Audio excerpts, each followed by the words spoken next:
علیم الدین صاحب بہار سے معلوم کرتے ہیں، ایک غریب شخص نے قربانی کی نیت سے خصی بکرا پال رکھا تھا۔ بقرہ عید سے پہلے وہ بکرا مرنے کے بے حد قریب تھا تو اس کو ذبح کر دیا، تو اب اس شخص پر قربانی واجب ہوگی یا نہیں؟ کہ جو آدمی صاحب نصاب مالدار ہوتا ہے، اگر وہ آدمی قربانی کرتا ہے تو وہ قربانی اس کے مال میں واجب ہوتی ہے، لیکن اگر کوئی غریب آدمی جو صاحب نصاب نہ ہو، وہ صرف ثواب کی نیت سے قربانی کرنا چاہتا ہو، تو وہ جو جانور قربانی کی نیت سے خریدتا ہے اس جانور پر قربانی واجب ہوتی ہے۔ اس کو سمجھنے کے بعد اب ہمارے لیے یہ سمجھنا آسان ہے کہ اگر کسی مالدار صاحب نصاب آدمی کا قربانی کا جانور گم ہو جائے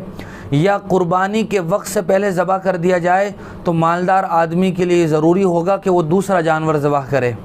خرید کر دوسرا جانور قربان کرے۔ لیکن اگر کوئی غریب آدمی تھا، اس پر قربانی تو واجب نہیں تھی لیکن ثواب کی نیت سے وہ جانور قربان کر رہا تھا، اگر اس کا جانور قربانی سے پہلے گم ہو گیا یا یہ کہ اس نے اس مسئولہ صورت میں خود ذبح کر لیا، تو اب اس پر دوسرے جانور کو خرید کر قربانی کرنا ضروری نہیں ہے، چونکہ اس کے جانور پر قربانی واجب ہوئی تھی، وہ جانور ہی اب موجود نہیں رہا تو قربانی بھی ختم ہو گئی۔